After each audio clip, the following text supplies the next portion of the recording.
Guild Wars, Sea of Sorrows. Chapter 32. As the sun began to break through the gray fog of morning, Sorrows Bay was a tossing expanse of white-capped waves, racing from the distant shore toward the depths of the sea. The tide was outbound, carrying with it traces of driftwood and washes of lingering foam. The chop of the sea was extreme, curdled by a thrashing wind, and the wakes of multiple ships tacking left and right, either to engage or to escape. The Nomad, too, valiantly split the waves as she sailed toward her opponent. Her sails were fully extended, shifted against the wind to set her forward at full speed. All around her, white puffs of smoke rose from Creadan ships, their cannonballs hurtling toward the enemy. Orion ships returned fire, but instead of leaden balls, they fired skulls set alight by dark magic. Isay gave orders to the sailors working the rudder, but the captain's eyes continually followed the Balthazar's trident within the Creadan armada, though the galleon was still far behind the line of fire. Ships were taking damage on all sides. Although the Cretans were excellent hand-to-hand, the Orion ships weren't closing. Only a few of the human ships had fighting aboard their decks, and those were the ones being swarmed by the undead crawling up their hulls from beneath the dark waves. Off the port bow, a Creadan frigate was shoved forward on the waves, masts collapsing, sails set alight by wicked purplish fire.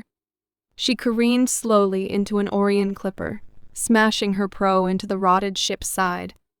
The fire quickly spread from the frigate's masts onto the Orion ship. Clearly, the dead ships were not immune to their own flame.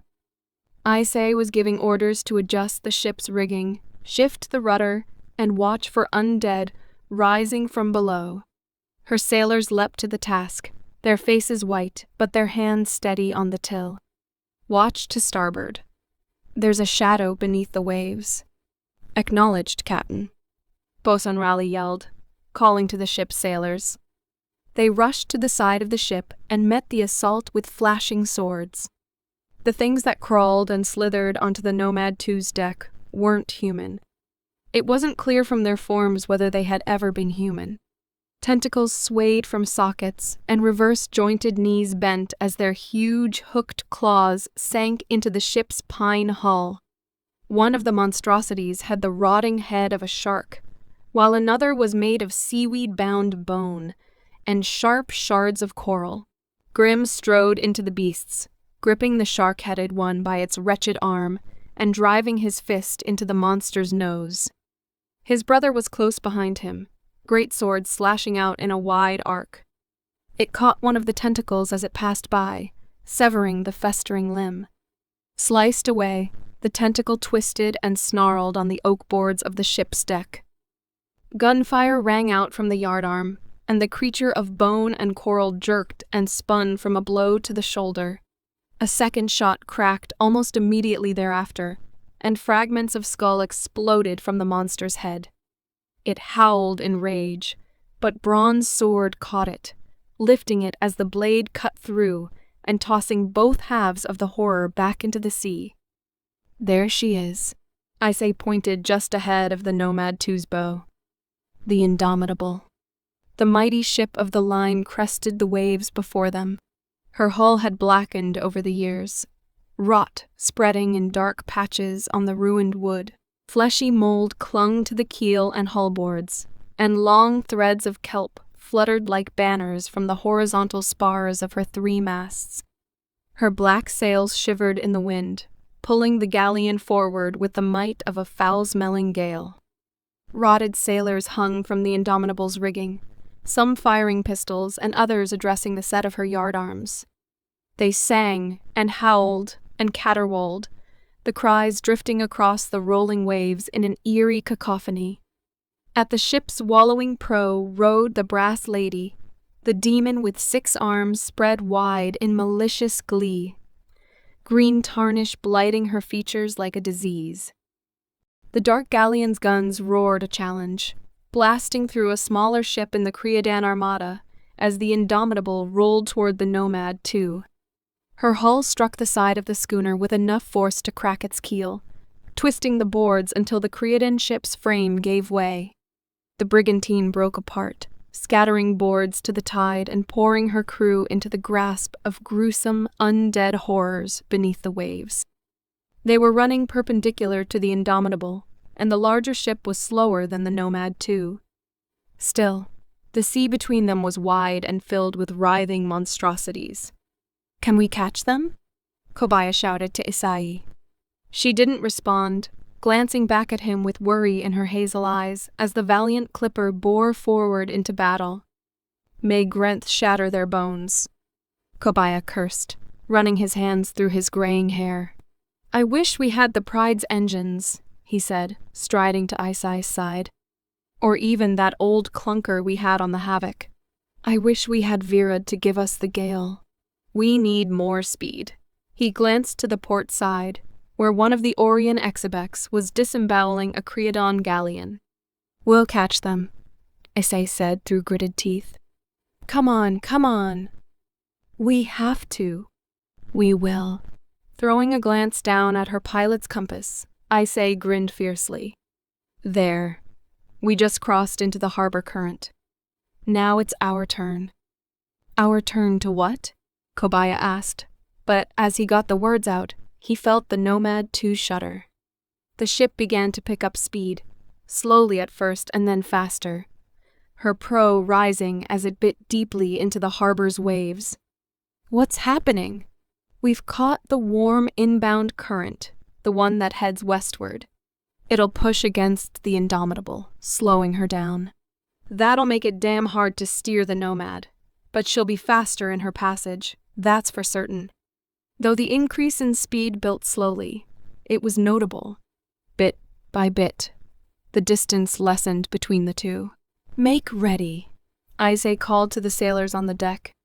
The Norn had cleared it of creatures, but several men and women aboard the ship were injured. Even Braun was hurt, twisting a scrap of sail around his arm to bind a long slash. "Tenzin?" Isai shielded her eyes and looked up. From the upper yardarm, the dark-haired Creodon waved.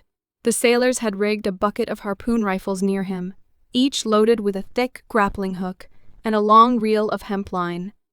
Grim and Rally prepared the sailors, one group under the Norn, ready to fight off the undead, and a second mustering at Bosun Rally's command to heave the lines once hooks pierced the enemy's deck. "Once we get the ropes clamped down," Isai commanded, "we turn the Nomad west, toward Claw Island's fortress. We'll still be in the current, and that should help with our leverage. We need to get the Indomitable within range of the island's guns." "Acknowledged, Captain." Rally relayed the orders to the crew. Before she'd finished speaking, the Indomitable opened fire. The boom of cannons rang in their ears, and the smell of scorched gunpowder filled their noses. Shrill whistles accompanied the heft of cannonballs as they hurtled through the air, hurling up white foamed spray where they struck the water, ripping wide rifts in the Nomad 2's sails, and landing with shuddering explosions against her hull. "Return fire," Isai shouted, and her crew was quick to obey. The Nomad 2's guns were fewer than those of the Indomitable, but had greater range, and Kobaya saw breaches tear open along the black ship's hull, where Isai's gunners struck their mark. The wounds to the Indomitable's hull wouldn't slow her, nor would the dead ship take on water as the Nomad 2 would. But as they closed on the black-sailed ship of the line, Kobaya found himself counting.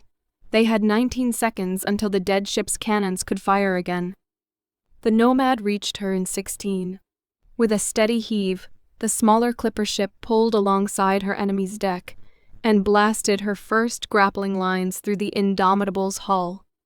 The proximity prevented either ship's cannons from doing damage. Neither could fire their big guns on such a close target without doing equal damage to their own hull. Her crew was another matter. Undead sailors swarmed the gunwale, leaping across the gap between the vessels before planking could be laid between them.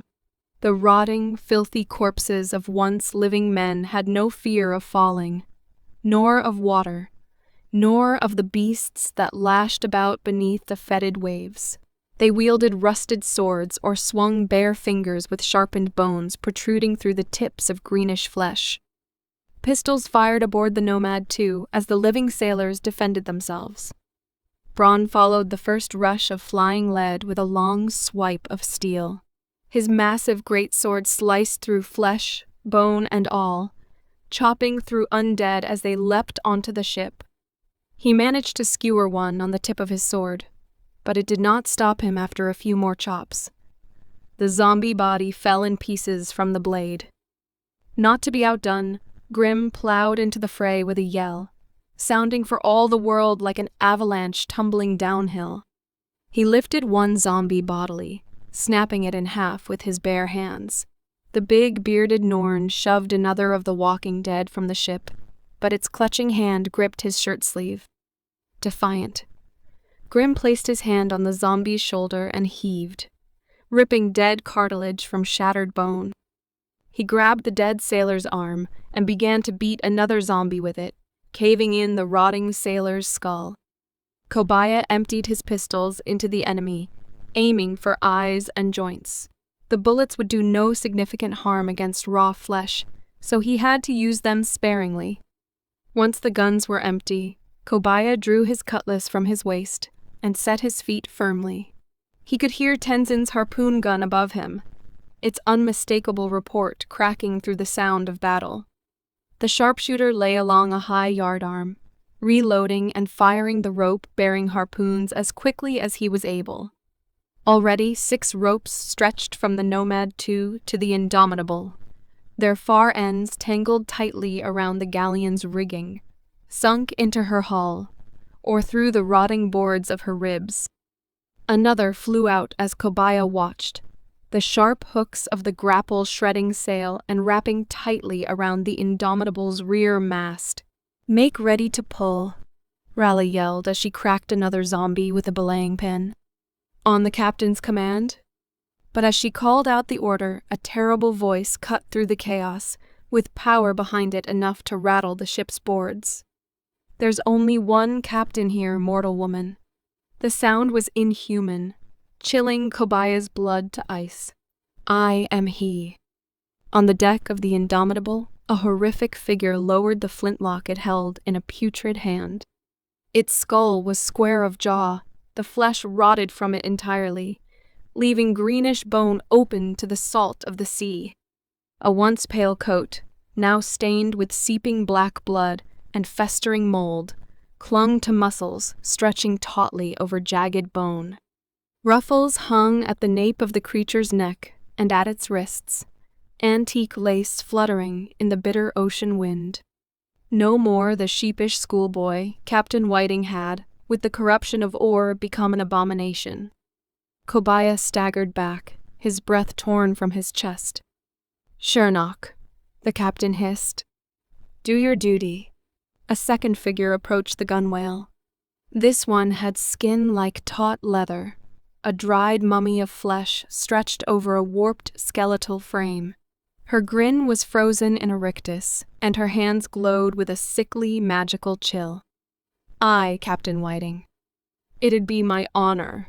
Aubrey Chernock still wore her service medals, but now they were sewn to her skin, the Creodon coat lost somewhere to the sea. She hissed and leapt high above the gunwale, arching up like a shot and then down again, claws spread wide with feral glee. Grim managed to get his fists in the air before she landed, but her claws seared through flesh and bone, ripping the Norn's forearms open with the barest touch. The Norn yelled in pain, lashing out with a fist. The strike caught Chernock's jaw, snapping her head to the side with a jarring crack of bone. But instead of falling to the ground, the vicious creature simply paused and cracked its head upright once more, the sinews and broken vertebrae in her neck restoring themselves as wormy ropes of flesh crawled out of her skin and lashed themselves around the wound. "Grant's mercy," I say, choked out, falling back to the ship's wheel. "The ropes are in place." Tenzin cried out above them. Though she was clutching one of the wheel spokes in a white-knuckled hand, Isaiah quickly took up the cry. Haul the lines, men, and draw her close. The current will do the rest. She grabbed the hoop of the rudder line and wrapped it over the wheel, spoke to hold course northward into the Lion's Arch harbor. Captain Whiting fired his gun, the pistol's report cracking like the snap of a rigging line. The bullet hurtled through the air, leaving a trail of black fumes in its wake as it sped toward Grimsvard. Grim, no. Bronsvard leapt in front of his brother. The shot struck the swordsman, spinning him in a complete circle, knocking him to his knees. "Brother!" howled Grim. He tried to push past the snarling Chernok, but her claws carved deep into his flesh. Pinned by the awful white, Grim struggled and fought, but could find no way to reach his twin. "Haul the lines!" Isay was yelling over the chaos, and her sailors risked and lost their lives to obey. But with every heave on the thick hemp rope, the Indomitable and the Nomad shifted closer together, drifting along the tide toward the fortress on Claw Island. Kobaya spun, unloading his pistols at Captain Whiting. Both shots tore into the rotting captain's coat, shattering bone and spewing pus from beneath the putrescent flesh. But the Orion monstrosity didn't flinch. Instead, it began to laugh, recognizing Kobaya at last. Captain Whiting extended a filthy, blackened finger toward Kobaya. "Mariner." The beast's eyes glowed, greenish pinpricks within the skull's dark, moldy sockets. "You swore to serve my ship for a full tour, Mariner. Her voyage has not yet ended. You escaped the Indomitable once, at the mouth of Ore. Again when we seized Port Stalwart. You will not evade commission a third time."